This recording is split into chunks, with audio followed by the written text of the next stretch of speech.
तो फिल्म की शुरुआत थेडस रॉस के प्रेसिडेंट बनने से होती है, जो पहले अमेरिका के जनरल थे। इस सब के 5 महीने बाद हमें अपने मेन करेक्टर कैप्टन अमेरिका से मिलवाया जाता है, जिसका असल नाम है सैम विल्सन। इस टाइम वो एक मिशन पर था, जिसके लिए वो यूएसए की मिलिट्री के साथ उन्हीं के एयरक्राफ्ट में मैक्सिको पहुंचता है। इस मिशन में उसके साथ उसका सबसे अच्छा साथी टॉरस भी है, जिसे हम फॉल्कन बना देख सकते हैं। मैक्सिको आने के बाद कैप्टन अमेरिका, टॉरस और बाकी सभी सोल्जर्स मिलकर टेररिस्ट से लड़ने लग जाते हैं, क्योंकि टेररिस्ट ने जापान का एक कंटेनर चुराया था, जिसमें कुछ बहुत ही खास चीज थी। जापान और यूएसए के अच्छे ताल्लुकात थे, इसीलिए यूएसए की मिलिट्री जापान की मदद कर रही थी इस कंटेनर को हासिल करने में। लड़ाई के दौरान हम देखते हैं कि लोगों को मारने के लिए सैम विल्सन बहुत ही अच्छे से अपने शील्ड के साथ अपने स्ट्रॉन्ग विंग्स का भी इस्तेमाल करता है और एक ही बारी में कई दुश्मनों को मार गिराता है। कभी वो उड़ते हुए सामने अपने दुश्मन पे वार करता है, तो कभी एक ही वक्त में 3-4 लोगों को एक साथ वार करके मार देता है। फॉल्कन भी अपने विंग्स की मदद से कैप्टन अमेरिका का साथ दे रहा था। सभी टेररिस्ट का खात्मा करने के बाद कैप्टन अमेरिका उनके बॉस के पास जाता है,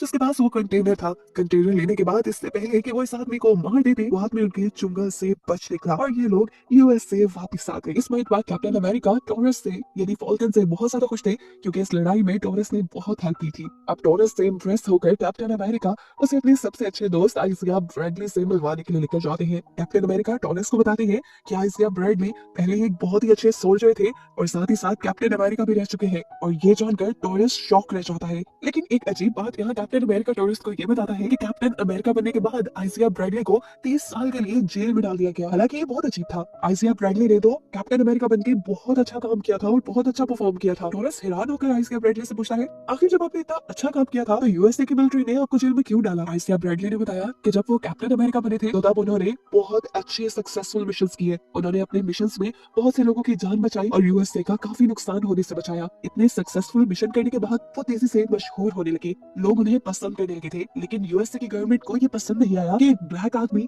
इतना ज्यादा पॉपुलर हो जाए, इसलिए यूएसए की गवर्नमेंट ने मुझे अरेस्ट कर लिया और 30 साल तक जेल के अंदर मेरे ऊपर डिफरेंट एक्सपेरिमेंट करते रहे। इसी वजह से आइजिया ब्रैडली यूएसए की गवर्नमेंट से बहुत ज्यादा नफरत किया करते थे। इनकी इन्हीं बातों की वजह से टॉरस के दिल में भी आइजिया ब्रैडली की इज्जत बहुत बढ़ जाती है और ये लोग अच्छे दोस्त भी बन जाते हैं। ये लोग अभी बातें ही कर रहे थे कि तभी सैम विल्सन को यानी अभी वाले कैप्टन अमेरिका को एक कॉल आती है, जिसमें उन्हें पता चला कि आपके न्यू प्रेसिडेंट ने यानी थेडस रॉस ने व्हाइट हाउस के अंदर एक मीटिंग रखी है। ये मीटिंग एक पार्टी के अंदर है, जिसमें बहुत ही बड़े बड़े लोग आएंगे और इसी के अंदर कैप्टन अमेरिका को यानी सैम विल्सन को भी इनवाइट किया गया है। अगले सीन में दिखाया जाता है कि सैम विल्सन तैयार होकर आइजिया ब्रैडली और टॉरस के साथ व्हाइट हाउस पहुंचा है, जहां पर बहुत सारी कंट्रीज के प्रेसिडेंट भी आए हुए हैं। पार्टी में थेडस रॉस सैम विल्सन को देखते ही उसकी तारीफ करने लग जाते हैं कि उसने मैक्सिको में बहुत अच्छा मिशन किया था। थेडस रॉस उससे इम्प्रेस थे, वो जापान की खोई हुई चीज को भी वापस हासिल कर लाया था। फिर अब सभी के सभी लोग मीटिंग रूम के अंदर इकट्ठा हो जाते हैं। थेडस रॉस स्टेज पे आकर मीटिंग का एजेंडा बताने लगते हैं। वो बताते हैं कि आज से कुछ सालों पहले इंडियन ओशन में एक नया आइलैंड पैदा हो गया है, जिसे सेलेस्टियल आइलैंड के नाम से जाना जाने लगा था। थेडस रॉस बताते हैं कि जैसे ही ये आइलैंड उभरा था, इस आइलैंड ने सारे मुल्कों का ध्यान अपनी तरफ कर लिया। सारे ही मुल्क इस पर रिसर्च करने के लिए पहुंच गए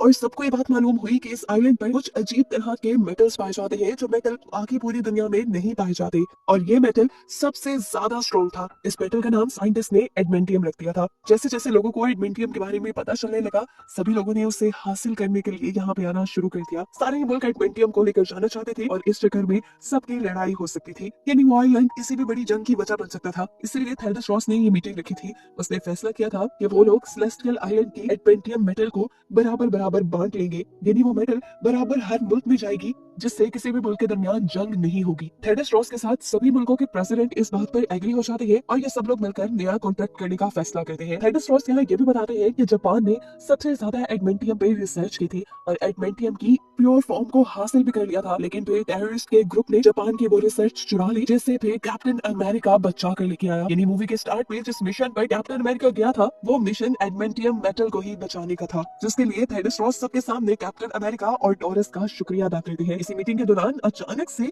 एक बहुत ही अजीब चीज होती है। वहाँ पर जोर से साउंड्स बजने लग जाते हैं और इन साउंड्स के बजते ही आइजिया ब्रैडली, जो कि सैम विल्सन के साथ यहाँ आया था, वो खड़ा हो जाता है। अपने पास वाले गार्ड से जबरदस्ती उसकी गन छीनते हुए उसे दूर दीवार पे गिराता है और इसी गन से थेडस रॉस के ऊपर हमला कर देता है। सिर्फ आइजिया ब्रैडली ही नहीं, यहाँ पर मौजूद 4 और गार्ड्स जो कि थेडस रॉस के थे, वो भी अपनी गन्स निकाल कर यहाँ थेडस रॉस के साथ बाकी सबके ऊपर भी हमला करने लगे। अभी तक थेडस रॉस इनकी फायरिंग से बचे हुए थे। सिचुएशन को कंट्रोल में करने के लिए सैम विल्सन विल्सन आइजिया ब्रैडली के हाथ से गन लेने की कोशिश करता है और इस तरह यहाँ सभी गार्ड्स दूसरे हमला करने वाले गार्ड्स को रोकने लग जाते हैं और एक जंग का सा माहौल बन जाता है। इसी केओस के माहौल में यहाँ पर एक बहुत ही जबरदस्त लड़की की एंट्री होती है जिसने उड़ते हुए यहाँ पर फायरिंग करने वाले सोल्जर्स पर हमला करना शुरू कर दिया था। एक एक करके सबको मारती हुई वो थेडस रॉस को बचाने की कोशिश कर रही थी और इस तरह हमें पता चलता है कि ये लड़की थेडस रॉस की पर्सनल सिक्योरिटी गार्ड थी। फाइनली सैम विल्सन, इस लड़की और टोरस की मेहनत के बाद सभी शूटर गार्ड्स और आइजिया ब्रैडली पकड़े जाते हैं। कैप्टन अमेरिका यानी सैम विल्सन फौरन आइजिया ब्रैडली के पास जाता है और उससे पूछता है कि आखिर तुमने ये सब क्यों किया। जानता हूँ तुम कभी भी थेडस रॉस को नुकसान नहीं पहुंचा सकते, आखिर हुआ क्या था तुम्हें। सैम विल्सन जिस बात में आइजिया ब्रैडली से सवाल पे सवाल करते ही जा रहा था, लेकिन एक और हैरान कर देने वाली अजीब बात ये थी कि आइजिया ब्रैडली को तो कुछ याद नहीं था। उसे वो इंस्टेंट बिल्कुल भूल चुका था कि किस तरह उसने थेडस रॉस के ऊपर हमला किया। वो सैम विल्सन के सामने बिल्कुल इनकार कर चुका था कि तुम जो कह रहे हो मुझे बिल्कुल याद नहीं, मैंने ऐसा कुछ नहीं किया। अब आइजिया ब्रैडली को थेडस रॉस पे हमला करने की वजह से जेल में डाल दिया गया था। सैम विल्सन उससे कहता है, मैं जानता हूँ अगर तुम्हें कुछ याद नहीं तो जरूर इसके पीछे कोई और है और मैं सच का पता चलाती रहूंगा और तुम्हें यहाँ से निकाल लूंगा, ये मेरा वादा है तुमसे। सैम विल्सन अब इस पूरे वाकये की इन्वेस्टिगेशन करने वाला था। वो फौरन टॉरस के पास गया और वहां जाकर उसने व्हाइट हाउस की सीसीटीवी फुटेज निकाल ली। सीसीटीवी फुटेज को देखते हुए इन्हें काफी अजीबोगरीब चीजें नजर आती है। जैसा कि मीटिंग के स्टार्ट होने से पहले आइजिया ब्रैडली जब अपना फोन यूज कर रहा था तो उसका फोन अजीब तरीके से ब्लिंक हुआ था और इस ब्लिंकिंग में सिर्फ व्हाइट लाइट नजर आ रही थी। और यही सेम काम उन चारों गार्ड्स के साथ भी हुए थे जिन गार्ड्स ने थेडस रॉस के ऊपर हमला किया था। एक और शॉकिंग चीज इन्होंने ये नोटिस की कि उन सारे गार्ड्स और आइजिया ब्रैडली ने जब हमला किया था ठीक उससे पहले एक गाना बजा था, जैसे उस म्यूजिक ने उन्हें ट्रिगर किया हो। ये देखते हुए सैम विल्सन और टोरस को ये बात श्योर हो गई थी कि आइजिया ब्रैडली और उन चारों गार्ड्स से किसी ने ये काम करवाया था और वो पांचों बेकसूर हैं। अब आइजिया ब्रैडली को बचाने के लिए सैम विल्सन टोरस के साथ ही मिलकर डिसाइड कर लेता है कि आखिर वो उस आदमी को ढूंढ कर रहेगा जिसने आइजिया ब्रैडली को फंसाया था और थेडस रॉस के ऊपर हमला किया था। ये डिसाइड करने के बाद सैम विल्सन अपनी गाड़ी में बैठकर बाहर निकल जाता है। अभी वो रास्ते में ही था कि उसके ऊपर किसी ने गन से हमला कर दिया। बाहर निकलकर उसने देखा तो ये वही टेररिस्ट का लीडर था जिसके हाथ से वो जापान का कंटेनर बचा कर लाया था और वो अब सैम विल्सन के सामने बदला लेने के लिए आ चुका था। सैम विल्सन इससे लड़ता है और जल्द ही इससे हरा देता है। उसको हराकर मारते ही अभी सैम विल्सन फ्री नहीं हुआ था कि उसे कॉल आ गई। कॉल में एक बंदा उसे कहता है, तुमने इस आदमी को तो मार दिया लेकिन आगे जो कुछ भी होने वाला है तुम उसमें से किसी भी चीज को नहीं रोक पाओगे। इस फोन कॉल ने सैम विल्सन को परेशान कर दिया था क्योंकि इस बात से उसने इतना अंदाजा लगा लिया था कि कोई तो है जो उसके ऊपर भी नजर रखे हुए है और जरूर इस आदमी का ताल्लुक थेडस रॉस पे किए हमले से भी होगा। इसलिए वो जल्दी से टॉरस के पास आकर उसकी इस फोन कॉल को ट्रेस करवाता है। कॉल ट्रेस करने पे भी पता चला कि ये कॉल तो उन्हें एक गवर्नमेंट फैसिलिटी से ही आ रही थी। अब वहाँ पे ऐसा कौन था जो ये सब करवा रहा था, ये जानने के लिए टॉरस और सैम फौरन ही वहाँ के लिए निकल जाते हैं। जाकर इन्होंने जो देखा ये लोग हैरान रह गए। वो फैसिलिटी असल में एक साइंस लैब थी जिसमें गवर्नमेंट का कोई काम नहीं हो रहा था बल्कि वहाँ पर कुछ एक्सपेरिमेंट चल रहे थे जो थेडस रॉस पर्सनली करवा रहा था। पता चलता है कि ये एक्सपेरिमेंट वो तब से करवा रहा था जब वो आर्मी में जनरल था। अभी वो इन्हीं चीजों को सोचकर हैरान ही हो रहे थे कि इनके सामने एक नए कैरेक्टर की एंट्री हो गई। इसका नाम था द लीडर। जिसको देखकर ये दोनों हद तक रह गए। एक तो द लीडर पूरा ग्रीन था और ऊपर से उसका सर भी बहुत बड़ा था। सैम अब उससे पूछता है, तुम कौन हो और ये सब क्यों करवा रहे हो। मैं जानता हूँ थेडस रॉस पे भी हमला तुमने ही करवाया है, आखिर चाहते क्या हो तुम। उसकी बातें सुनकर द लीडर ने उसे बताया कि मैं एक साइंटिस्ट हूँ। एक मरतबा मैंने ब्रूस नाम के एक मार्वल कैरेक्टर की मदद की। उसकी मदद के चक्कर में मुझे खुद को भी चोट लग गई और वो तो पहले से ही ब्लीड कर रहा था। उसका गामा रेडिएशन वाला ब्लड मेरे सर के जख्म पर गिर गया और उसके गामा रेडिएशन के इन्फेक्टेड ब्लड की वजह से मेरा सर बड़ा होने लगा और मैं इस तरह अजीब सा दिखने लग गया। लेकिन एक पॉजिटिव चीज जो सबसे हुई, मेरे दिमाग की पावर कई 100 गुना बढ़ गई थी। जैसे ही थेडस रॉस को मेरे बारे में पता चला तो उसने मुझे पकड़वा दिया। मैंने उस टाइम थेडस रॉस की बहुत मिन्नतें की कि वो उसे छोड़ दे, जिसके बदले में तुम्हारी हर बात मानूंगा। लेकिन थेडस रॉस ने मुझे नहीं छोड़ा और कहा कि ये सब यूएस की गवर्नमेंट करवा रही है, अगर मैं यूएस का प्रेसिडेंट बन गया तो तुम्हें छोड़ दूंगा। लेकिन अब देखो थेडस रॉस यूएस का प्रेसिडेंट है, उसके बावजूद भी उसने आज तक मुझे नहीं छोड़ा। यहाँ तक के प्रेसिडेंट बनने के बाद भी थेडस रॉस मेरे पे एक्सपेरिमेंट करवाता रहा और आखिर एक दिन मेरे गुस्से की इंतहा हो गई। जो साइंटिस्ट मेरे पे एक्सपेरिमेंट कर रहे थे मैंने उन्हीं को मार दिया और फिर ठान ली कि थेडस रॉस का घटिया चेहरा मैं दुनिया के सामने लेकर आऊंगा और ऐसा करके ही मेरा बदला पूरा हो सकता था। इसलिए मैंने टेररिस्ट के एक ग्रुप को हायर किया। मैंने उन्हें जापान के कंटेनर को चोरी करने का कहा और इस काम के लिए मैंने CIA के अकाउंट से ही पैसे भेजे ताकि जब जापान इस मामले के इन्वेस्टिगेशन करे तो जापान को लगे कि सारे मामले के पीछे थेडस रॉस ही है। लीडर से बात करने के बाद सैम विल्सन ने ये बात भी पता चला ली थी कि अभी थोड़ी देर पहले जिस आदमी की उसे कॉल आई थी वो भी लीडर ही था और इन सारी चीजों के पीछे भी लीडर ही है।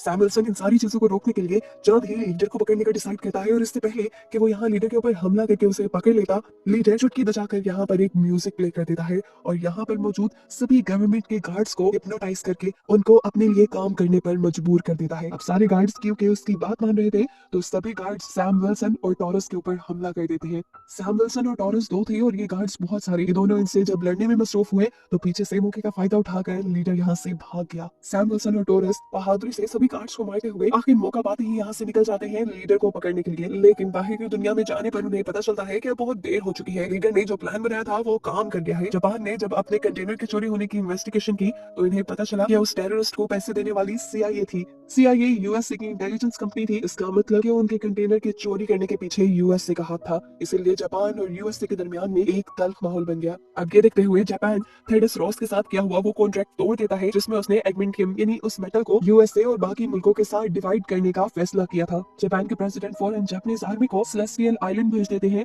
ताकि वहां का सारा एडमिंटियम ये लोग अपने काबू में कर ले। अब जैसे ही खबर थेडस रॉस को मिलती है तो थेडस रॉस भी जापान को रोकने के लिए अपनी मिलिट्री को वहां भेजने का फैसला करता है। अब क्योंकि सेलेस्टियल आइलैंड पे दो बड़ी बड़ी फौजें हमने सामने आ गई थी, तो पूरी दुनिया में ये चर्चे होने लगे कि जापान और यूएसए के दरमियान में जंग होने वाली है। सिचुएशन की बिगड़ने की खबर जैसे ही सैम और टॉरस को होती है, वो भी जल्दी से चेंज करते हैं और निकल जाते हैं सेलेस्टियल आइलैंड की तरफ। यहाँ आने के बाद फौरन उसने थेडस रॉस के फाइटर शिप में जाकर थेडस रॉस से मुलाकात की और उसे समझाने की कोशिश की कि कोई भी गलत कदम वो ना उठाए। ऐसे अगर यूएसए और जापान के दरमियान में कोई भी जंग हो गई तो नुकसान पूरी दुनिया को उठाना पड़ेगा। एक तरफ सैम विल्सन सारी कंडीशन को कंट्रोल में करने की कोशिश कर रहा था, जबकि दूसरी तरफ था लीडर जो सैम विल्सन से बचने के बाद आया एक घर के अंदर और वहां से एक फोन चुराते हुए उसने यूएस के 2 फाइटर जेट को हैक कर लिया। असल में उन्होंने इस फाइटर जेट के रेडियो सिस्टम को हैक किया था। ये दोनों फाइटर जेट इस टाइम सेलेस्टियल आइलैंड के ऊपर थे। इन फाइटर जेट के रेडियो से अब वो दोनों पायलट्स को जापान के फाइटर जेट्स पर हमला करने का ऑर्डर दे देता है। ये देखते हुए जापान को लगता है कि यूएसए ने जंग की शुरुआत कर दी है, इसीलिए वो भी अपने 2 फाइटर जेट भेजता है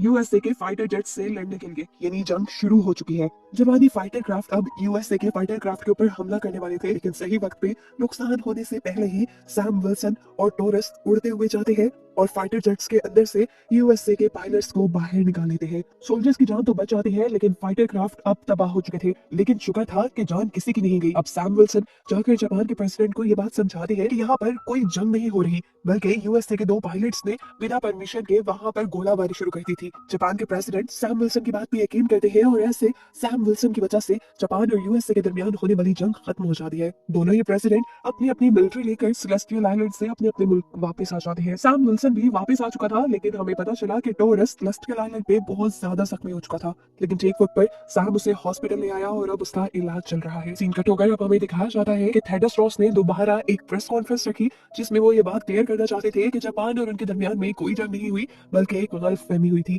इसी प्रेस कॉन्फ्रेंस के अंदर सैम विल्सन भी था और यहाँ पर उससे मिलने के लिए लीडर भी आ गया। वो सैम विल्सन पर गुस्सा था क्योंकि उसने जो प्लान बनाया था यूएसए और जापान के दरमियान जंग करवाने का, सैम विल्सन की वजह से उसका पूरा प्लान चौपट हो गया और ऐसे थेडस रॉस का जो घटिया चेहरा उसने लोगों को दिखाना था वो भी लोगों के सामने नहीं आ सका। लीडर सैम विल्सन से कहता है, तुम फिक्र न करो, थेडस रॉस का घटिया चेहरा तो मैं लोगों के सामने ला कर ही रहूंगा। सैम विल्सन ने लीडर से पूछा है कि आखिर थेडस रॉस को तुम्हारे से प्रॉब्लम क्या थी। तब लीडर उसे थेडस रॉस का पास्ट बताता है कि पहले थेडस रॉस को एक जानलेवा बीमारी थी। इस बीमारी की वजह से वो मर सकता था, लेकिन जैसे ही लीडर को उसकी बीमारी के बारे में पता चला तो लीडर ने थेडस रॉस की मदद की और एक ऐसी दवाई बनाई जिससे उसकी बीमारी ठीक होने लगी। लीडर बताता है कि थेडस रॉस वो दवाई रोज खाता है और उस दवाई के अंदर असल में गामा रेडिएशंस है। लीडर बताता है कि रोज वो गोली लेने की वजह से थेडस रॉस की बॉडी में अब बहुत सारी गामा रेडिएशंस जमा हो चुकी है और अब इन गामा रेडिएशंस का रिजल्ट क्या होगा कुछ ही सेकंड में दिखाया जाता है। प्रेस कॉन्फ्रेंस के दौरान थेडस रॉस की पूरी बॉडी अजीब तरह से हिलने लग जाती है। वो नीचे गिरता है और हम देखते हैं कि उसका पूरा जिस्म लाल पड़ने के साथ साथ बड़ा भी होता जा रहा है और कुछ ही देर में देखते ही देखते वो एक रेड हल्क में बदल जाता है। गामा रेडिएशन उसके अंदर बहुत ज्यादा एग्रेशन ले आती है जिसकी वजह से वो यहाँ चीजों की तोड़फोड़ में लग जाता है और सोल्जर्स उसे रोकते रह जाते हैं। अब सिचुएशन को कंट्रोल करने के लिए सैम विल्सन को सामने आना था, लेकिन वो यहाँ लीडर को भी नहीं छोड़ के जा सकता था। उसने यहाँ पर मौजूद सोल्जर्स के हाथों सबसे पहले लीडर को ही अरेस्ट करवाया और फिर सिचुएशन कंट्रोल करने के लिए यानी रेड हल्क को कंट्रोल करने के लिए सामने आया। ये लड़ाई मूवी की बेस्ट फाइट थी। कैप्टन अमेरिका के सामने रेड हल्क था और रेड हल्क कहीं ना कहीं उससे ज्यादा ताकतवर था, क्योंकि लड़ते हुए रेड हल्क ने पूरी जलती हुई कार उठाकर कैप्टन अमेरिका की तरफ फेंक दी, जिससे बचने के लिए कैप्टन अमेरिका ने अपने पंखों का इस्तेमाल किया। लेकिन हैवी मेटल से बने हुए ये पंख भी रेड हल्क ने लड़ाई के दौरान हाथ तोड़ दिए और कैप्टन अमेरिका की शील्ड को भी जमीन में गाड़ दिया। अब इससे पहले कि रेड हल्क कैप्टन अमेरिका का किस्सा तमाम कर देता, कैप्टन अमेरिका उसे इमोशनली वीक करने का सोचता है और उसके सामने उसकी बेटी का नाम लेता है। वो उससे कहता है तुम्हें तुम्हारी बेटी के लिए रिलैक्स होना पड़ेगा, तुम बुरे आदमी नहीं हो, शांत हो जाओ प्लीज। हैरानकुन तौर पर सैम विल्सन की ये टेक्निक काम कर जाती है और अपनी बेटी का नाम सुनते ही थेडस रॉस दोबारा नॉर्मल इंसान बन जाता है, यानी रेड हल्क से दोबारा एक इंसान बन जाता है। नॉर्मल होते ही थेडस रॉस को फौरन ही अरेस्ट कर लिया गया क्योंकि उसने रेड हल्क बन के यहाँ बहुत सारे कानून तोड़े थे और पहले भी बहुत सी इलीगल चीजें अब उसके सामने आ गई थी। यहाँ जेल में सैम विल्सन थेडस रॉस से उसकी बेटी को मिलवाने के लिए लेकर आता है। साथ ही साथ अभी सैम विल्सन ये बात भी साबित करने की कोशिश में था कि आइजिया ब्रैडली ने थेडस रॉस के ऊपर हमला नहीं करवाया था। जैसे ही उसकी ये बात साबित हो जाती है तो आइजिया ब्रैडली को भी जेल से आजाद कर दिया जाता है और ऐसे सैम विल्सन का मिशन पूरा हो जाता है और ये कहानी यही खत्म हो जाती है। लेकिन फिर मूवी के एंड पे हमें एक एंड क्रेडिट सीन दिखाया जाता है जहाँ सैम विल्सन लीडर से मिलने के लिए जेल आया है। लीडर सैम विल्सन से कहता है तुम्हें क्या लगा मुझे पकड़कर तुम्हारी सारी मुश्किलें हल हो गई? ऐसा नहीं है, मैं अपनी पावर्स की मदद से फ्यूचर देख सकता हूँ और यहाँ पर अब वो सब आने वाले हैं जिनका तुम मुकाबला नहीं कर पाओगे। सैम विल्सन ने पूछा कौन? लीडर ने बताया हमारी इस दुनिया के अलावा भी इस पूरी कायनात में बहुत सी दुनिया है जहाँ पर वो सब रहते हैं और जब वो आएंगे तुम उनका सामना नहीं कर पाओगे। लीडर के कहते ही ये मूवी यहीं पर खत्म हो जाती है। सब्सक्राइब किए बिना मत जाना।